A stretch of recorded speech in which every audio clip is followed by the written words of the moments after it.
ನೀವಿನ್ನೂ ನಮ್ಮ ಚಾನಲ್ಗೆ ಸಬ್ಸ್ಕ್ರೈಬ್ ಆಗಿಲ್ಲ ಅಂದರೆ ಈ ಕೂಡಲೇ ಸಬ್ಸ್ಕ್ರೈಬ್ ಬಟನ್ನ ಒತ್ತಿ ಹಾಗೆ ಪಕ್ಕದಲ್ಲೇ ಇರುವಂತಹ ಬೆಲ್ ಐಕಾನ್ನ ಒತ್ತಿ. ಇದರಿಂದಾಗಿ ನಮ್ಮ ಹೊಸ ವಿಡಿಯೋಗಳ ಅಪ್ಡೇಟ್ಸ್ ನಿಮಗೆ ಸಿಗುತ್ತೆ.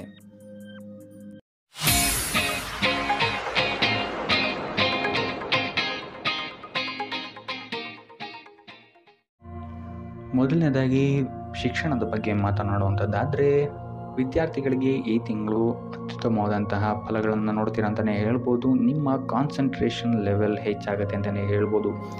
ಸಂಬಂಧಿಸಿದ ವಿಷಯಗಳಲ್ಲಿ ನೀವು ಉತ್ತಮ ಯಶಸ್ಸನ್ನು ಗಳಿಸ್ತೀರಾ ಅಂತಲೇ ಹೇಳ್ಬೋದು.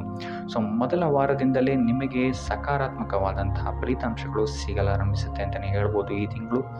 ಇನ್ನು ಸ್ಪರ್ಧಾತ್ಮಕ ಪರೀಕ್ಷೆಗಳಲ್ಲೇನಾದರೂ ನೀವು ಪಾಲ್ಗೊಳ್ತಾ ಇದ್ದೀರಾ ಅಂತ ಹೇಳಿದ್ರೆ ಇಲ್ಲಿ ನೀವು ಉತ್ತಮ ಅಂಕವನ್ನು ಪಡೆಯುವಂತಹ ಸಾಧ್ಯತೆ ಹೆಚ್ಚಾಗಿದೆ ಅಂತಲೇ ಹೇಳ್ಬೋದು.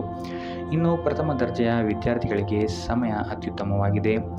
ಮೂರನೇ ವಾರ ಸ್ವಲ್ಪ ತೊಂದರೆಗಳು ಉಂಟಾದರೂ ಸಹಿತ ಕೊನೆಯ ವಾರ ಉತ್ತಮವಾಗಿರುತ್ತೆ ಅಂತಲೇ ಹೇಳ್ಬೋದು. ಇನ್ನು ಇಂಜಿನಿಯರಿಂಗ್ ಅಥವಾ ಕಲಾತ್ಮಕ ಕ್ಷೇತ್ರದಲ್ಲಿ ಓದ್ತಿರುವಂತಹ ವಿದ್ಯಾರ್ಥಿಗಳಿಗೂ ಸಹಿತ ಈ ತಿಂಗಳು ಉತ್ತಮವಾದಂತಹ ಫಲಗಳನ್ನು ನೋಡ್ತೀರಾ ಅಂತಲೇ ಹೇಳ್ಬೋದು. ಸೊ ಒಟ್ಟಾರೆಯಾಗಿ ವಿದ್ಯಾರ್ಥಿಗಳಿಗೆ ಈ ತಿಂಗಳು ಪಾಸಿಟಿವ್ ರಿಸಲ್ಟ್ಸ್ಗಳೇ ಹೆಚ್ಚಾಗಿ ಸಿಗುತ್ತೆ ಅಂತಲೇ ಹೇಳ್ಬೋದು. ಇನ್ನು ಕುಟುಂಬ ವಿಚಾರಕ್ಕೆ ಬರುವಂಥದ್ದಾದರೆ, ಕುಟುಂಬ ವಿಚಾರದಲ್ಲಿ ನಿಮ್ಮ ಮಕ್ಕಳ ಆರೋಗ್ಯದ ಬಗ್ಗೆ ಸ್ವಲ್ಪ ಎಚ್ಚರ ವಹಿಸುವಂಥದ್ದು ಉತ್ತಮವಾಗಿರುತ್ತೆ. ಇದಲ್ಲದೆ ಅವರ ಶಿಕ್ಷಣಕ್ಕೆ ಸಂಬಂಧಿಸಿದಂತೆ ಈ ತಿಂಗಳು ನಿಮಗೆ ಸ್ವಲ್ಪ ತೊಂದರೆ ಕಾಡ್ಬೋದು ಅಂತಲೇ ಹೇಳ್ಬೋದು. ಸೊ ಆದ್ದರಿಂದ ಅವರ ಆರೋಗ್ಯದ ಬಗ್ಗೆ ಹೆಚ್ಚು ಗಮನ ವಹಿಸುವಂಥದ್ದು ಉತ್ತಮವಾಗಿರುತ್ತೆ. ಇದಲ್ಲದೆ ನಿಮ್ಮ ವೈವಾಹಿಕ ಜೀವನದಲ್ಲೂ ಅಷ್ಟೇ ನೀವು ಸ್ವಲ್ಪ ತಾಳ್ಮೆಯನ್ನು ವಹಿಸಬೇಕಾಗತ್ತೆ. ನಿಮ್ಮ ಸಂಗಾತಿಯ ಭಾವನೆಗಳಿಗೆ ನೀವು ಸ್ವಲ್ಪ ಸ್ಪಂದಿಸಬೇಕಾಗತ್ತೆ. ಇಲ್ಲ ಅಂತ ಹೇಳಿದರೆ ನಿಮ್ಮ ಕುಟುಂಬದಲ್ಲಿ ಇದೊಂದು ಸ್ವಲ್ಪ ಬಿರುಕನ್ನು ಮೂಡಿಸಬಹುದು. ಸೊ ಆದ್ದರಿಂದ ನಿಮ್ಮ ವೈವಾಹಿಕ ಜೀವನದಲ್ಲಿ ಸ್ವಲ್ಪ ಉತ್ಸಾಹವನ್ನು ನೀವು ತರುವಂಥದ್ದು ಉತ್ತಮವಾಗಿರುತ್ತೆ. ಬಹಳ ದಿನಗಳಿಂದ ಮದುವೆಗೆ ನೋಡ್ತಾ ಇರುವಂಥವ್ರಿಗೂ ಸಹಿತ ಈ ಸಮಯದಲ್ಲಿ ಉತ್ತಮವಾದಂತಹ ಆಫರ್ಸ್ಗಳು ಬರ್ಬೋದು ಅಂತಲೇ ಹೇಳ್ಬೋದು. ಇನ್ನು ಇದಲ್ಲದೆ ನಿಮ್ಮ ಪೋಷಕರಿಗೆ ಈ ತಿಂಗಳು ನಿಮ್ಮ ಸಲಹೆ ಮತ್ತು ಸಹಕಾರ ಬೇಕಾಗ್ಬೋದು ಅಂತಲೇ ಹೇಳ್ಬೋದು. ಸೊ ಕುಟುಂಬದಲ್ಲಿ ಆದಷ್ಟು ತಾಳ್ಮೆಯಿಂದಿರಲು ಈ ತಿಂಗಳು ಪ್ರಯತ್ನಿಸಿ. ಯಾವುದೇ ರೀತಿ ಬರುವಂತಹ ಸಂದರ್ಭಗಳನ್ನು ಪ್ರೀತಿಯಿಂದ ನಿಭಾಯಿಸಲು ಪ್ರಯತ್ನ ಪಡಿ. ಸೊ ಒಟ್ಟಾರೆಯಾಗಿ ಕುಟುಂಬ ವಿಚಾರದಲ್ಲಿ ಈ ತಿಂಗಳು ನಿಮಗೆ ಮಿಶ್ರ ಫಲ ಅಂತಲೇ ಹೇಳ್ಬೋದು. ಇನ್ನು ಆರೋಗ್ಯ ವಿಚಾರಕ್ಕೆ ಬರುವಂಥದ್ದಾದರೆ, ಆರೋಗ್ಯ ವಿಚಾರದಲ್ಲಿ ಈ ತಿಂಗಳು ನಿಮಗೆ ಸಾಮಾನ್ಯವಾಗಿರುತ್ತೆ ಅಂತಲೇ ಹೇಳ್ಬೋದು. ಸೊ ಆದ್ದರಿಂದ ನಿಮ್ಮ ಆಹಾರದ ಬಗ್ಗೆ ಸ್ವಲ್ಪ ಎಚ್ಚರಿಕೆ ವಹಿಸಿ. ಕರಿದ ಆಹಾರದಿಂದ ದೂರ ಇದ್ದಷ್ಟು ಒಳ್ಳೆಯದು. ಇದಲ್ಲದೆ ಇಲ್ಲಿ ನಿಮ್ಮ ಮಾನಸಿಕ ಒತ್ತಡ ಸ್ವಲ್ಪ ಹೆಚ್ಚಾಗುವಂತಹ ಸಾಧ್ಯತೆ ಇದೆ ಅಂತ ಹೇಳ್ಬೋದು. ಸೊ ಆದ್ದರಿಂದ ಹೆಚ್ಚು ವಿಶ್ರಾಂತಿಯನ್ನು ತಗೊಳ್ಳುವಂಥದ್ದು ಮತ್ತು ಯೋಗ ಮತ್ತು ಧ್ಯಾನವನ್ನು ಮಾಡುವಂಥದ್ದು ನಿಮಗೆ ಇಲ್ಲಿ ಸಹಕಾರಿಯಾಗಿದೆ ಅಂತಲೇ ಹೇಳ್ಬೋದು. ಇದಲ್ಲದೆ ಈ ತಿಂಗಳು ನಿಮಗೆ ಹಲ್ಲಿಗೆ ಸಂಬಂಧಿಸಿದಂತಹ ನೋವುಗಳು ಸ್ವಲ್ಪ ಬಾಧಿಸ್ಬೋದು ಅಂತಲೇ ಹೇಳ್ಬೋದು. ಇನ್ನು ನಿಮ್ಮ ಸಂಗಾತಿಯ ಆರೋಗ್ಯದ ಬಗ್ಗೆ ಸಹಿತ ನೀವಿಲ್ಲಿ ಸ್ವಲ್ಪ ಎಚ್ಚರಿಕೆಯನ್ನು ವಹಿಸಬೇಕಾಗುತ್ತೆ. ಆದರೆ ತಿಂಗಳ ಕೊನೆಯ ವಾರ ನಿಮಗಿಲ್ಲಿ ಆರೋಗ್ಯ ಪರಿಸ್ಥಿತಿಗಳು ಸುಧಾರಣೆ ಆಗುತ್ತೆ ಅಂತಲೇ ಹೇಳ್ಬೋದು. ಇನ್ನು ವೃತ್ತಿ ಜೀವನವನ್ನು ನೋಡುವಂಥದ್ದಾದರೆ, ಈ ತಿಂಗಳು ನಿಮಗೆ ನಿಮ್ಮ ಕೆಲಸ ಕಾರ್ಯಗಳಲ್ಲಿ ಸ್ವಲ್ಪ ಸವಾಲುಗಳನ್ನು ನೀವು ಎದುರಿಸಬೇಕಾಗಬಹುದು. ಆದ್ದರಿಂದ ನಿಮ್ಮ ಬುದ್ಧಿಶಕ್ತಿ ಮತ್ತು ನಿಮ್ಮ ಉತ್ತಮ ಕಾರ್ಯವೈಖರಿಯನ್ನು ಬಳಸ್ಕೊಳ್ಬೇಕಾದಂತಹ ಸಮಯ ಈ ತಿಂಗಳು ನಿಮಗೆ ಬರಬಹುದು. ಸಮಸ್ಯೆಗಳ ಬಗ್ಗೆ ಚಿಂತೆ ಮಾಡದೆ ಆದಷ್ಟು ಪರಿಹಾರದ ಬಗ್ಗೆ ಹೆಚ್ಚು ಗಮನವನ್ನು ಕೊಡುವಂಥದ್ದು ನಿಮಗಿಲ್ಲಿ ಪಾಸಿಟಿವ್ ರಿಸಲ್ಟನ್ನು ಕೊಡುತ್ತೆ ಅಂತಲೇ ಹೇಳ್ಬೋದು. ಸೊ ವೃತ್ತಿ ಜೀವನದಲ್ಲಿ ಆದಷ್ಟು ಸ್ಕಿಲ್ಸ್ಗಳನ್ನು ಅಪ್ಗ್ರೇಡ್ ಮಾಡ್ಕೊಳ್ಳೋಕ್ಕೆ ಟ್ರೈ ಮಾಡಿ. ಇದರಿಂದ ನಿಮಗೆ ಮುಂದೆ ಬರುವಂತಹ ಅವಕಾಶಗಳಿಗೆ ಹೆಚ್ಚು ಸಹಕಾರಿಯಾಗಿರುತ್ತೆ ಅಂತಲೇ ಹೇಳ್ಬೋದು. ಇದಲ್ಲದೆ ಕೆಲಸದ ಒತ್ತಡ ನಿಮ್ಮ ಮೇಲೆ ಹೆಚ್ಚು ಬಾಧೆಯನ್ನು ನೀಡದಂತೆ ನೋಡಿಕೊಳ್ಳಿ. ಆದಷ್ಟು ಯೋಗ ಧ್ಯಾನವನ್ನು ಮಾಡುವಂಥದ್ದು ಉತ್ತಮವಾಗಿರುತ್ತೆ.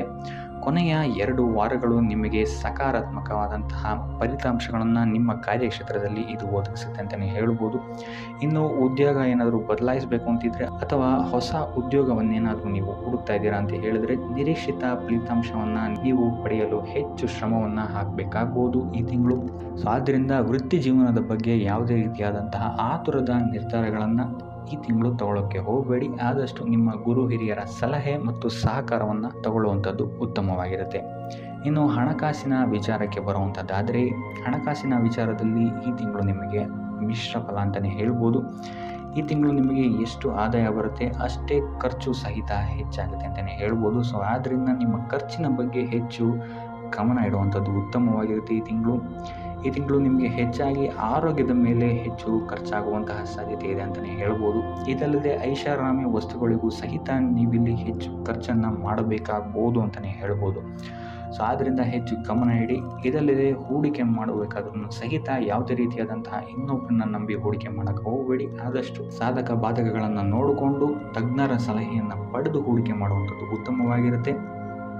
ಇನ್ನು ವ್ಯಾಪಾರಿಗಳು ಮತ್ತು ಸ್ವಯಂ ಉದ್ಯೋಗಿಗಳಿಗೆ ಈ ತಿಂಗಳು ಸಾಮಾನ್ಯವಾಗಿರುತ್ತೆ ಅಂತಲೇ ಹೇಳ್ಬೋದು. ಆದರೆ 3ನೇ ವಾರದ ನಂತರ ನಿಮಗಿಲ್ಲಿ ಸ್ಥಿತಿಗತಿಗಳು ಸುಧಾರಣೆ ಆಗುತ್ತೆ, ನಿಮಗಿಲ್ಲಿ ಆದಾಯ ಹೆಚ್ಚಾಗುತ್ತೆ ಅಂತಲೇ ಹೇಳ್ಬೋದು.